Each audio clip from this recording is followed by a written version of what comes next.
So this is the reason why, I asked Daniel to join me from home. I'm at home as well, as you can see beautifully in the background. And today I also figured out how to check if the audio is working in advance. So Daniel, if you would please say hello and tell everybody that Hey there. we can hear you. Yes. I hope this works. If it doesn't, I We're have the we're live chat. getting the hang of this live thing. I think so, That's and good. I'm getting the That's hang of good. OBS in general. So, we have been thinking about maybe using other software for a very short period, but of course, OBS works fine when you get the hang of it. But yeah, so thank you all for joining in. Thank you for being part of today's video.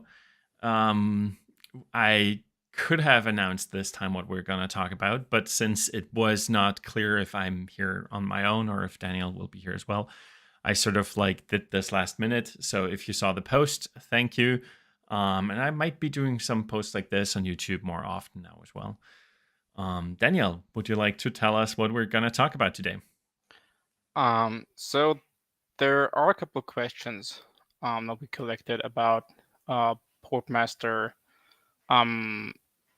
in regards to antivirus. Kind of what is Portmaster? What does it do? What does it not do? And also like compatibility with antivirus. So that's kind of the whole topic kind of sphere that we're going into today. And if you have any questions just related to that, please put them in the chat, I think it's called on YouTube. Live chat. And we can kind of cover them here too when talking about this topic. Yeah. So should we hop right into it? Yeah, please carry on. Okay. So Is Portmaster an antivirus? Exactly. I think this is how we should maybe phrase the question. Is it an antivirus? Yeah. So Portmaster defends your privacy. That's its primary goal. Of course, privacy and security are related a lot, but sometimes there's also a trade-off between these two. And if we get there, for example, then kind of that's not easy decision to make, but we kind of more opt to privacy or give users the option where to go with that. But in most cases, it is a similar thing, but with a difference, of course, where with Portmaster, we look at all the stuff that is happening on your device, that's happening on network of your device. So, and we block everything there that we deem an issue from a privacy, but sometimes also from a security perspective. Because of course, if your device is hacked, then well, that's not so good for your privacy. But there's a difference in how we view your device and what we expect of it. So, for example, we expect that software running on device is trusted. So trusted in a security perspective. So we don't expect your browser to do something malicious. We expect it to do something that's not good for your privacy. But we don't expect any program to be outright malicious and use things like high-tech stuff to kind of do some communication that kind of works around the Portmaster. So that's kind of the difference between an antivirus and Portmaster, where the antivirus is there for detecting things that are malicious and that do nefarious things on your device. And the antivirus is there to stop that kind of thing, but it's not necessarily there to stop things that kind of just hurt your privacy. So an antivirus won't block ads that track you. Portmaster will. Of course, where we can and where it makes sense, we also support your antivirus in doing security. So there are security focused filter lists in Portmaster. We do some detection of DNS tunneling, some communication technique that malware uses, and so on. So we're not like, well, that's the antivirus job. We don't care. That's not what we're doing. We're kind of not like kind of another thing. We do stuff in that direction. Yep. Where it's possible, where it's easy for us, when we're already there, we can just do that too, when possible. But kind of the focus is really privacy. So I wrote a FAQ article. We'll link that in the description afterwards. Send me a link. Yeah, I'll send you a link about that. And there's kind of something very important there, where the difference is best described in the Portmaster focuses on privacy, but also does some security.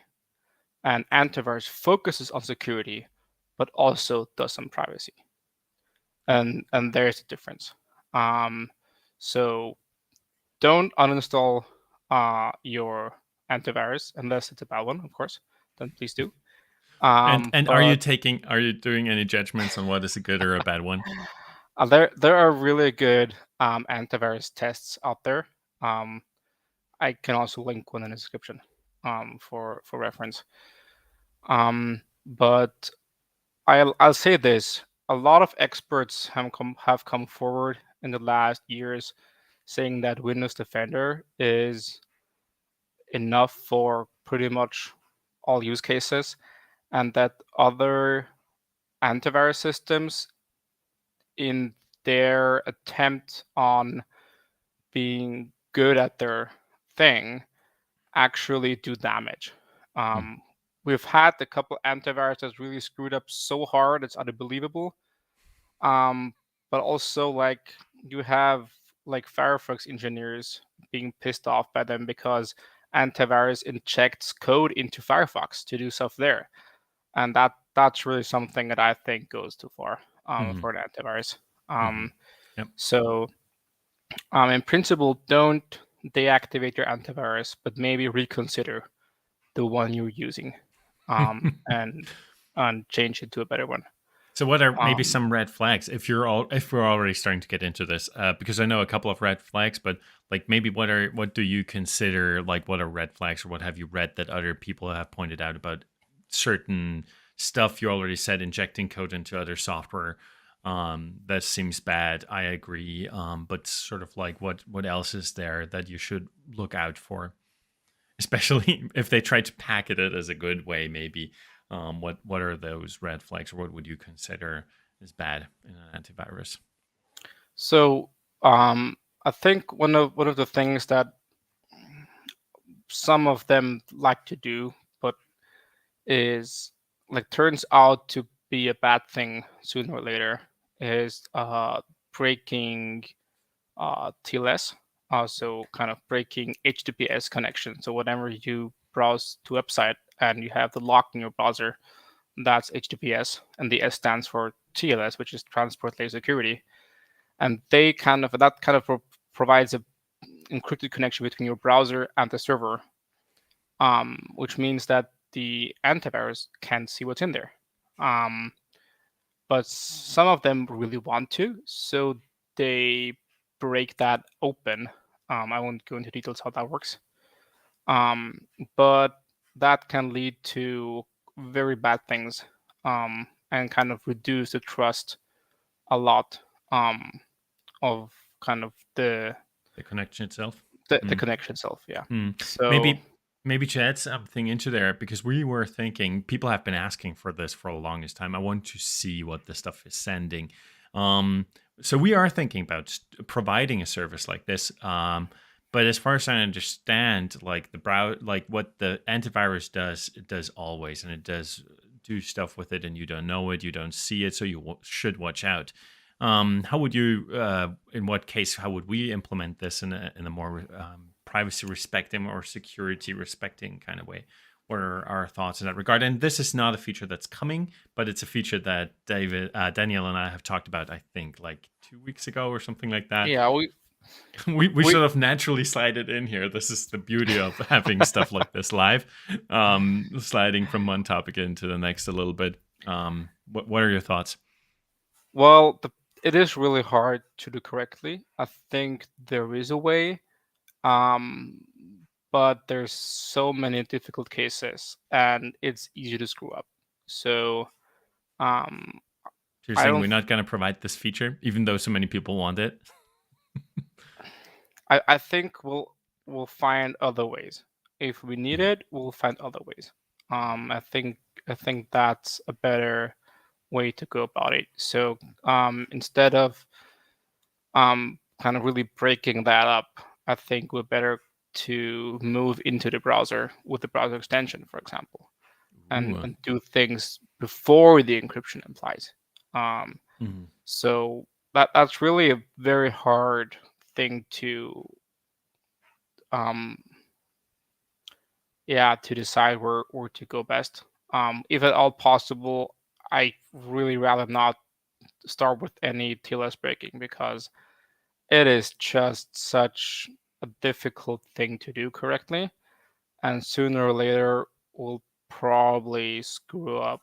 I hope not too big. So, or maybe that's one of the features that will be kind of opt-in and very special. Exactly. No. This is what I was Yeah. saying. I think, and this was where I was going. I think if somebody is, and I think this would be a developer feature, but for some people who want this really badly to inspect that deeply, and they are aware of their risks, maybe we'll do a pop up red and telling people this is bad, don't do it, like we do with like when you disable incoming connections, like force blocking incoming connections globally. We tell people this Hmm. is not a good thing, Yeah. Yeah. reconsider. Yeah. We give you the option, but reconsider, please be aware what you're doing there. So and Yeah. I think like in that regard maybe we will have something. I just wanted to tell people, and Mhm, and mhm, this live stream is here for people to understand how we think, what we think about, and maybe have a sneak peek behind the scenes of what to expect from us in general in the future, and what to sort of like, what's the process? Why haven't we done something like this yet? And mhm, how would it look like if we're going to do it for the future? So I think that this is, and I agree, like some antivirus stuff, of course, does some inspecting, but and we don't, and this partly is the reason, because it's like for mhm. security, it's like intercepting stuff like that, Yeah. not the best idea. Hmm, hmm, hmm. Yeah. Yeah. So So yeah. yeah, maybe a better solution would be to team up with another software that does this good and kind of offer integration with them. Cool idea. So kind of to not reinvent the wheel here and team up with someone who kind of already fulfills the needs of these people who want that Yeah. feature. Yeah. I already talked with somebody who's doing similar things. So Great. that So that PhD from Innsbruck. nice. Great. Yeah. Great. So he Okay. was very interested in our solution though, and he's like, "Oh, somebody else doing this." Yeah. I'm Yeah. like, "No, not that in particular." Yeah. Okay. Yeah. Maybe some other stuff that we're doing in regards to, because you were saying we're doing some of the things if we're at the correct place and in the correct time. For instance, typical domains for crypto miners who just like, if an extension or a website, sometimes I think does this as well, which sometimes some program you install starts mining crypto via your machine. And if we see, because the miner to be effective needs to connect to the internet, we have lists in the Portmaster which automatically block typical connections to crypto mining stuff as well. This does not mean that the thing itself gets removed. It's still there, and I think this is sort of like the differentiating Mhm. factor. Antivirus would probably remove it as well, or quarantine it. But what Portmaster does is see this connection, tell you that it blocks the connection. course, you need to look for it. We are not alerting for stuff like this right now, so maybe this is something to think about for the future. Currently, you would see everything in the blocked connections. You would find it in there. It would tell you why it's blocked, and you could figure out what process is responsible for connecting to this crypto mining thing, even though you are not mining the crypto. So, not saying that nobody. And I think that I ran into this, and this is partly the reason as well. If you want to have something like NiceHash running on your computer while it's not in use, I mean, with current electricity prices, I'm not recommending anything here. But if you would want to do it, Portmaster could be in the way of it. I have never seen a report for it. Did you?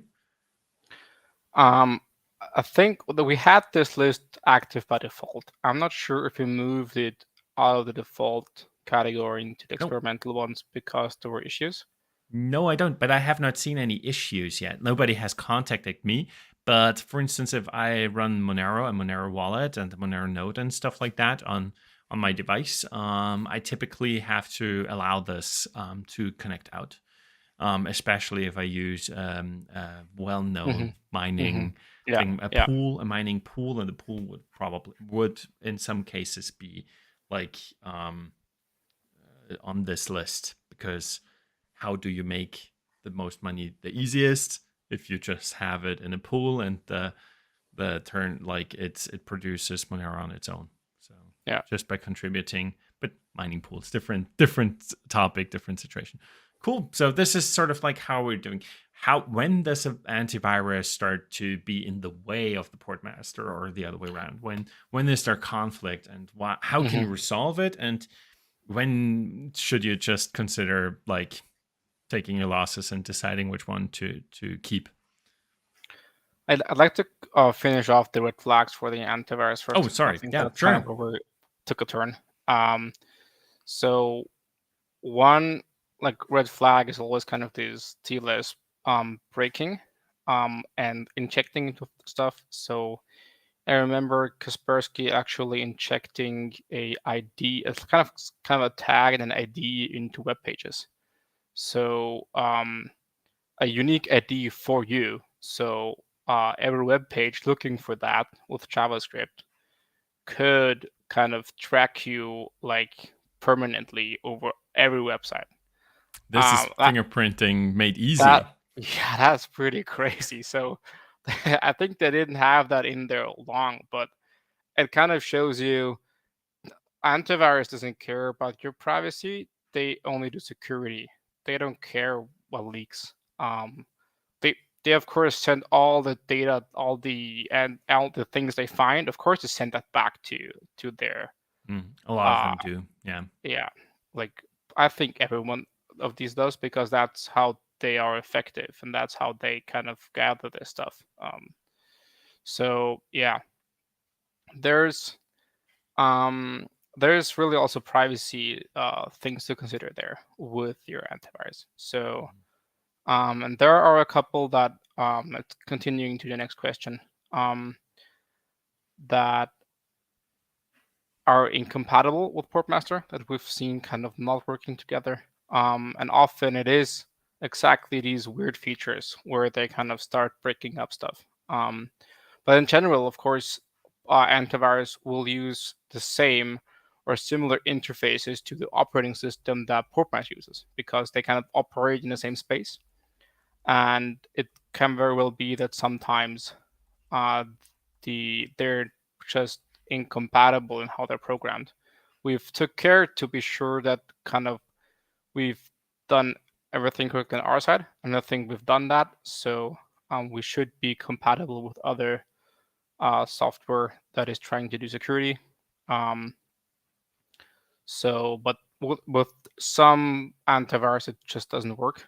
And if you hit that, one thing you can try is go through your antivirus settings and try turning off these weird things like traffic interception, breaking TLS, or SSL is sometimes still called, and kind of deactivate those features in the hopes that will fix the incompatibility. We do have a list of incompatible software. the docs, so we'll also link that below. Yeah, S- but with some asterisk there. It hasn't been updated. I think we say the date when it was updated last. I'm not sure. It is. It is. It might be mildly out of date. There's a couple of things in the GitHub issues that we have to kind of transfer over.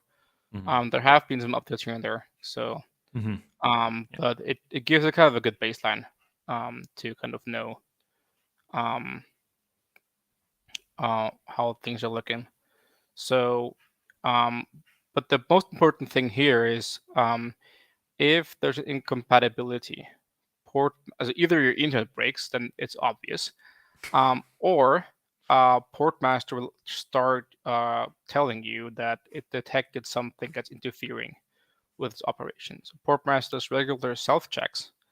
Um, does a couple sends a couple of things around internally and checks if everything arrives correctly and everything is handled correctly.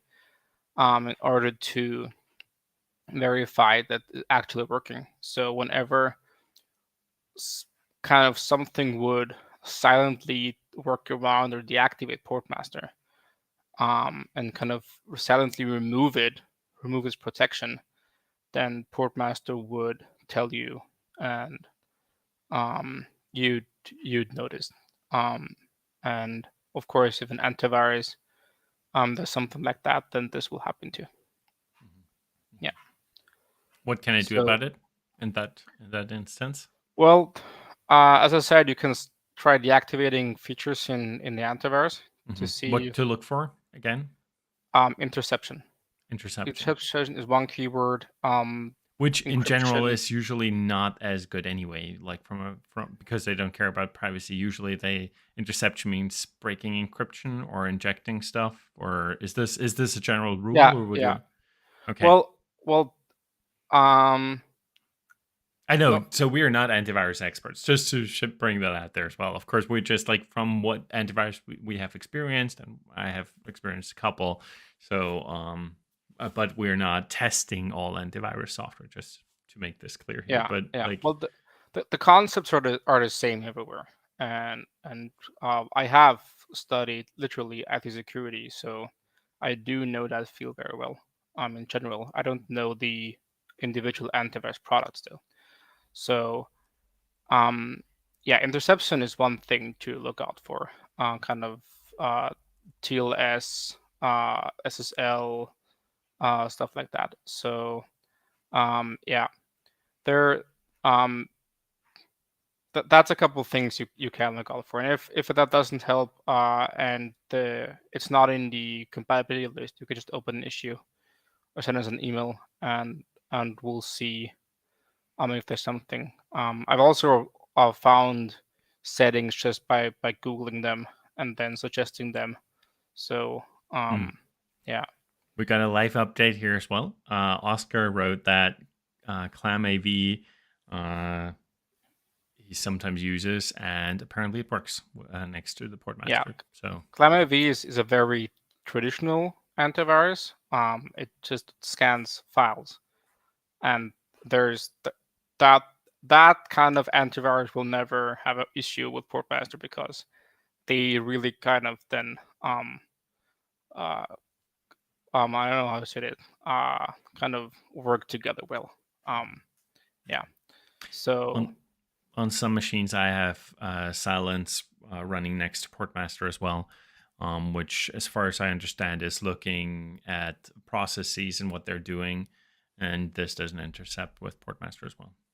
So, yeah, yeah. So antivirus traditional are more file based than network based, but a lot of them have moved into network space too.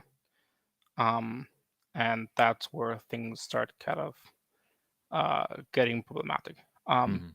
they can work flawlessly next to each other if they're done correctly and they don't do funny stuff. So yeah. Mhm. And some of So them are now trying to move into the privacy space as well. What are your thoughts in that regard? yeah, beware. They are a security company. Yeah. Um, they will start blowing the privacy whistle, but that's not what the heart of their company is at. That's not what they've been building the last decades. And They've just doing security, security, security, not caring about privacy. Yeah. And if they suddenly do a VPN, they'll definitely use whatever goes over there for their research. They will definitely collect data, just even if it's only internal. I don't think they will just start selling that data because that's not their business. Their business is security. But they will definitely use all the data that goes over there for their own purposes. Yeah. To just look at stuff and yeah. So Yeah.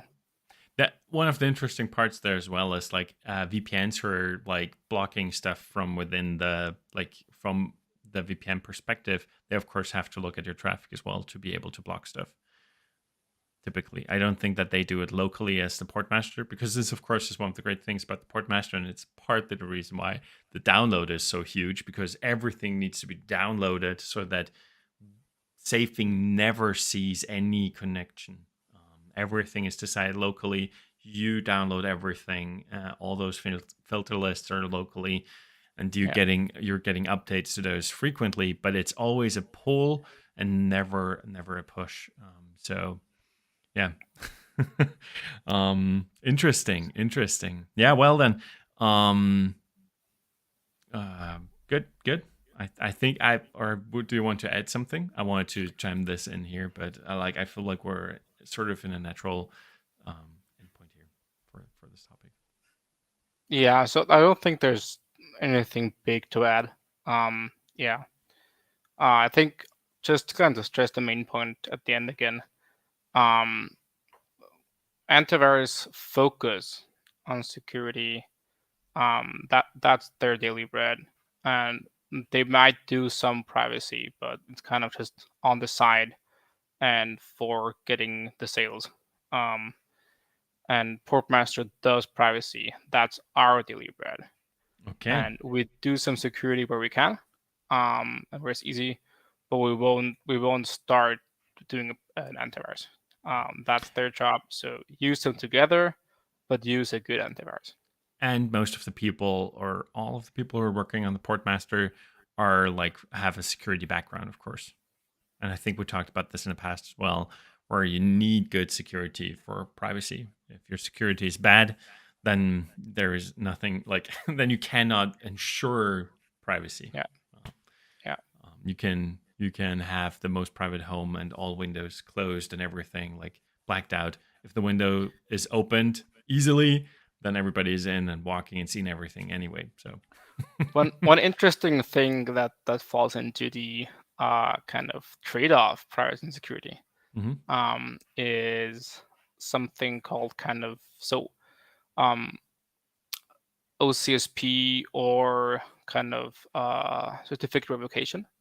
So for your HTTPS connection, so your secure connections that your browser makes, for them to work, the website has to prove its identity using a certificate.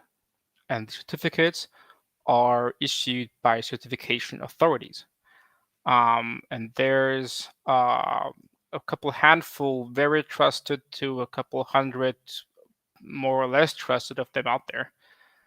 And what happens when software or kind of you ask, depending on where you are in your browser or your OS, whatever, if you make a connection, then if configured, that software will first verify that certificate if it's even valid. And if it is, it will periodically check if that certificate is still valid. So it will download a certification application list, or it will ask the OCSP server, the Online Certificate Status Protocol. That's what that stands for. To make sure that this certificate is valid. But what does that mean? So that's great for security, because we can always check if certificates are valid or not. But that means you're also leaking the certificate you've seen, which means you're leaking the domain, the website you're visiting, to that server of the certification authority. So they get a lot of data from what people are visiting, and that's not something users usually have on their radar when looking at privacy. And so the Portmaster includes still experimental. It's not on by default yet. We're still monitoring, but wanting to turn it on by default in the future. We include a block list to block these servers because we think the privacy gain is worth the kind of Security reduction in drawbacks. security there. Yeah. Mm. But and this is where things get interesting. There are a couple very well-known experts that argue that the security that this revocation and OCSP system provides is near zero anyway, because if you're an attacker uh, and you were attacking kind of a connection of your device, and you're intercepting a secure connection to your bank or to whatever, Yeah. PayPal or something, then that means you're already in the network of that device somewhere, either on your device or on your router or beyond that somewhere. That means if you see that request to the certification authority to check if the certificate is still valid, you can just block that and it won't work anymore. So that's why some experts argue, rightly, that this system might be useless after all. But it's a good So idea. No, at least it's an it idea. is a good And idea, maybe, but it is flawed.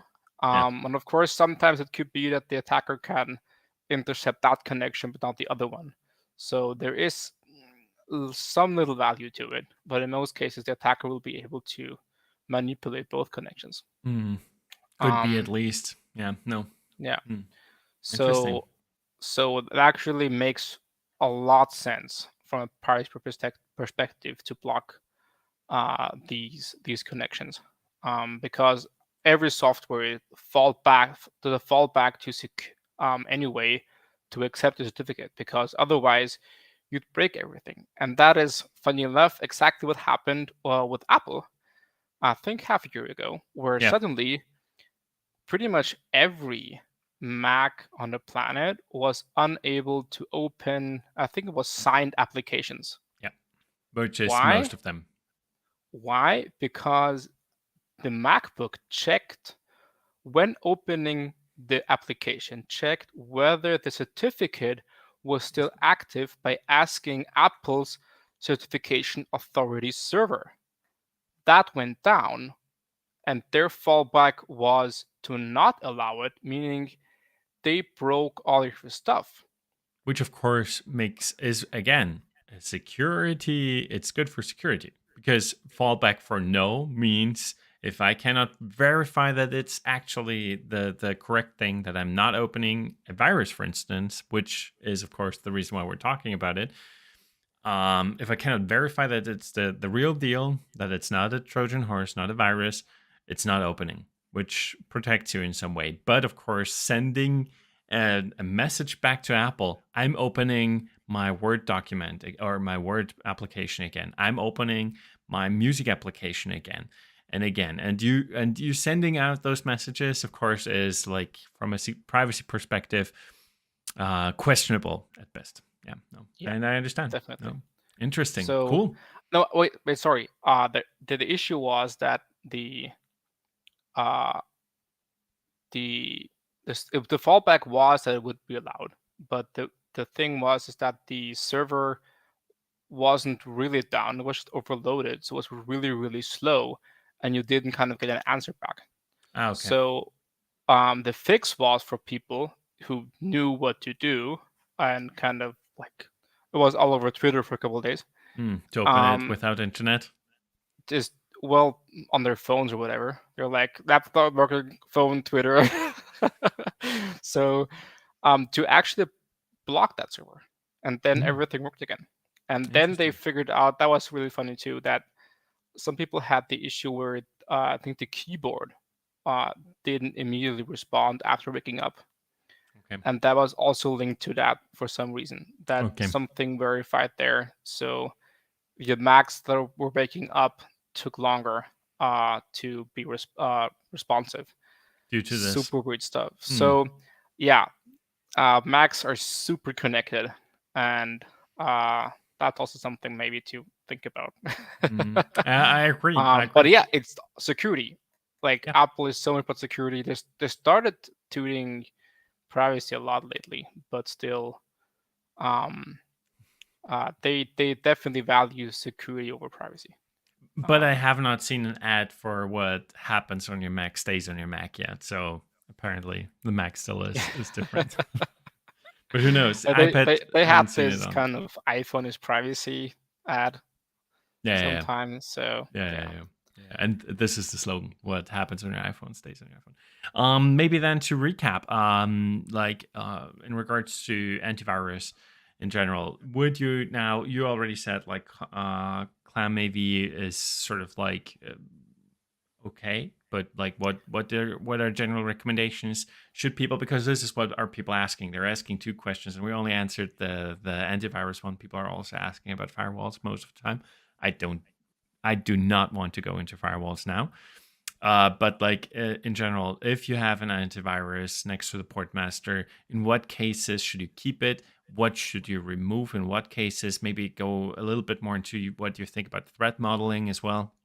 Because for some people, I think Tackler did a video back a couple of weeks ago where he says he's back on stock Android because his threat model is it's better serving his threat model. He like shows his face like the two of us on the internet anyway. So we already like our threat model is different. What are your thoughts about this? um,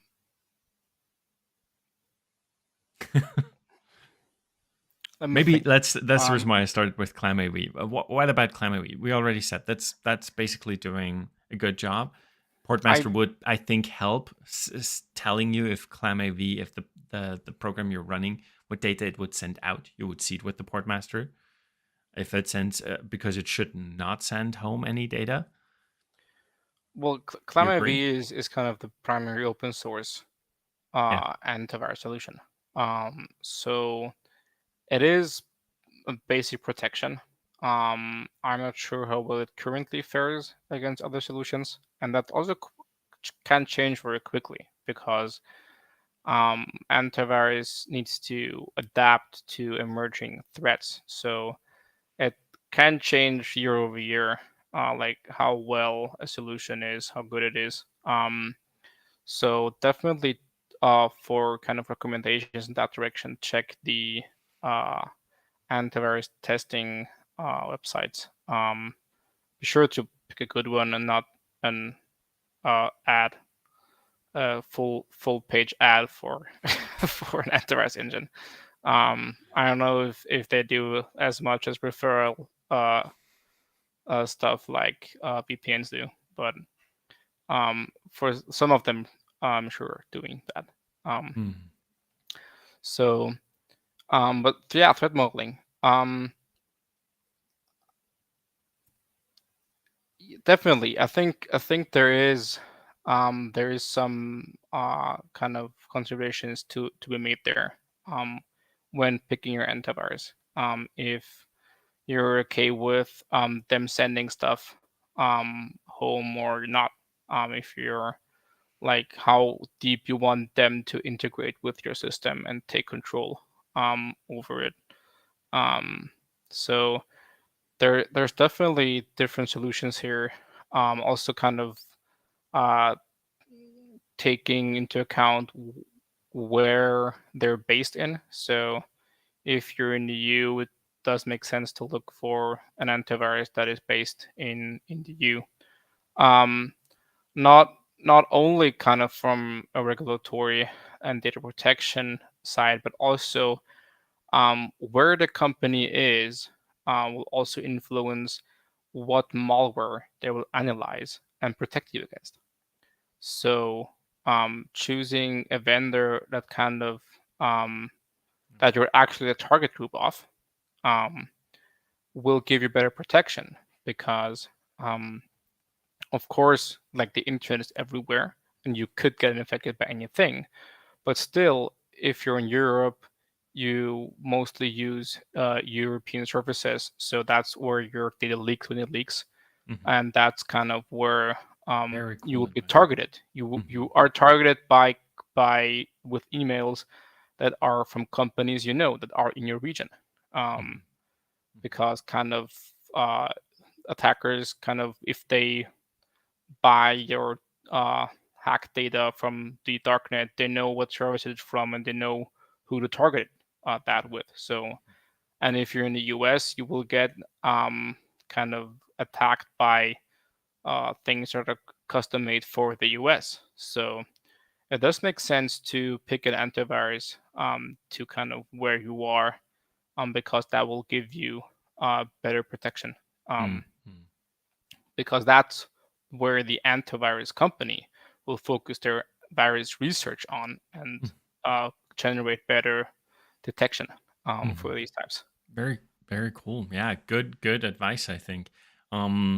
So the advice is to keep antivirus from like a local or like from a general area where you're from. Yeah, don't go local over quality. Still check the tests. Okay. Okay, I should not look for an Austrian like antivirus because I haven't heard of anyone yet. So there is one. To be careful how I phrase that. There is one antivirus company in Austria. Really? And they're quite known within Austria, like I would say, at least in the kind of infosec industry. Okay, I everyone haven't. knows them. See, I have not known about them. You really? I of Okay. course know that So, Bitdefender I think is from Romania. They are big. Silence is I think US. yeah. So those are the ones. I don't know where Norton is from. Kaspersky, of course, is very famously I think Russian. Yeah. Yeah. So yeah. So yeah, there are a couple of things to consider here, but always pick quality over locality, definitely. But then if there is a good one in your area, then that's your pick. Cool. Yeah. Any additional Also, advice? depending on your on the privacy stuff. So quality and locality aren't the two only things. Also, kind of the trust in the company itself, definitely. And if you like agree with their privacy policy and what they do, so also read that. Antivirus, they have so much access to your device. They can do everything they want. Yeah. Read their It's privacy. almost like anti-cheat software. They also have like the most privileges and stuff. Yeah. No, be careful. Be careful. Yeah. Cool. Okay, so local, read the privacy policy. What else? Well, quality must. Quality, yeah. Trusted by others. Yeah, no, I agree. Yeah, and don't use their privacy stuff. I haven't seen antivirus that has actually decent privacy protection, like Portmaster does for you. So skip that part. Of course. Partly. But if you're listening to this stream, then you've probably done it anyway. Yeah. I agree. Okay, very cool. Maybe then a question that comes from me now. Would Portmaster see if the antivirus software like tries to sneak information past it or something? Like, can you rest assured that when Portmaster does not see any connection from the antivirus software, because it's very privileged, as you said, can you rest assured that Portmaster will see it? With the access an antivirus has, it can probably find ways to maliciously circumvent Portmaster. I really don't expect that from any antivirus. But in general, Portmaster and the antivirus have the same level of privilege. So the antivirus isn't kind of more privileged than the Portmaster. No, they're both the same privilege, have the same privilege, and Portmaster will see every connection of the antivirus. Okay. How can I make sure that this actually, like, would Portmaster, you said earlier that Portmaster self checks and stuff like that? Would I Yeah. see it in there? Would I see if the antivirus starts to mess with the Portmaster? Would I see it? Should I be scared if I see this notification popping up, or like Well, what should be if you the see a course of notification action? popping up, internally you should be scared, because that means that something is not right. Um, but kind of to add something in here, we've seen this pop up once in a while here and there, and we're not sure why. Um, it can just be that something is being slow. Either if your device is really slow, these checks might time out and fail. But in general, the checks should always succeed. And if they don't succeed, then something is wrong. Um, and if it goes away again, then it probably was just kind of a false positive. But if it sticks, if it stays, then there is an issue, and you should definitely investigate that. Um, Okay. but otherwise, if there's no way for Portmaster to know, like if something bypasses it, because otherwise we're blocking it. But if you're in there, so I'm talking about Windows here primarily, for the record. If Portmaster says all is well, then Portmaster will see every connection. Yeah. Okay. So I think this is important for people to know, especially because like some of the stuff, of course, is scary. And yeah, no, thank you. Well then, let's move on. Uh, is there some other housekeeping stuff you want to share, point out, stuff that's happening on your end? There is in the beta channel a couple of things that are in the pipeline. Yeah, we have a couple fixes that came up after the V1 release. In the beta channel, this will go out to stable. That's a good question. Soon. Um, But actually soon. yeah, It yeah. will happen next week, the latest. I mean, we're for a policy do not release stuff on Friday. So if it doesn't happen today, it won't happen tomorrow. So then expect it next week. So, but yes, we will. Yeah. Oh no! Oh, I just realized something. But yeah, we will figure it out. Next week or the week after. Yeah, exactly. So that's Next week is the very next big packed. thing is we have a scheduling issue in the SPN system, which is limiting speeds right now, and the fix is in progress, and I'm looking forward to have that out also within, I guess, 2 weeks. And then we'll have really great speeds again. I have been in Google Meet meetings already, like with different companies, and had not any issues. So if you are on the fence, maybe just to point this out, it will get better soon. But I already like YouTube works fine. Meetings work fine. You don't large feel a lot. downloads see, of course, the biggest impact. Yeah, it is mostly downloads because the SPM prioritizes connections within the first 10 megabytes.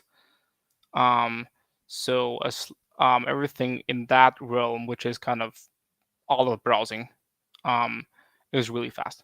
Yeah, and I just want to make sure that people, if you're saying stuff like that people understand the context and how it felt for me. Yeah, in normal browsing, you won't feel it, and only after downloads that go over 100 megabytes, you'll kind of suddenly notice a deep dive in in speed.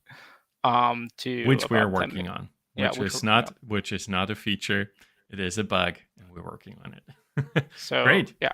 Great. Okay. Other than that, I'd like to point out, like, the Discord is going great. If you have any feedback for us, if you have any questions, join our Discord. It's accessible for everybody, unlimited and supported here. Gain access, also to talk about new features. There is, I don't know if you've seen this yet, but Discord, Danielle, but Discord had an update, and they have now sort of like a forum situation, and we're starting Oh, using that. interesting. Every feature gets its own little discussion board and stuff. Mm-hmm. And Mm-hmm. so supporters and unlimited customers who have like their IDs in the customer hub, in the account page, can access those areas. I know from a privacy perspective, Discord and stuff, but just create a new account. Don't install it. Use it in the browser. We did, like, if you don't already use Discord, if you already do, then well, what's the point? The reason why we are on Discord, again, I know I keep on saying this, is because people are already there, and people have been asking about other stuff, but creating yet another account just isn't the way to go forward. Everybody needs privacy, and we want to reach the people who are, interested in privacy. People, and those people are on Discord, are on YouTube. So that's the reason why you can catch us here. They are not on Matrix. I can tell you this already. And they're not on Mastodon, but I'm in the middle of setting up my own Mastodon server. So maybe I give an update in 2 weeks. We'll see. For now, I forgot. You can follow Danielle on Twitter at Dahavi. I think I have a link in the description, and you can follow me at Rafty11 on Twitter. Maybe we will add some Mastodon handles next week. We'll see. Other than that, thank you for listening. Thank you for being part of the community. Support our work by subscribing to supporter or unlimited tiers. And send us questions, send us your feedback.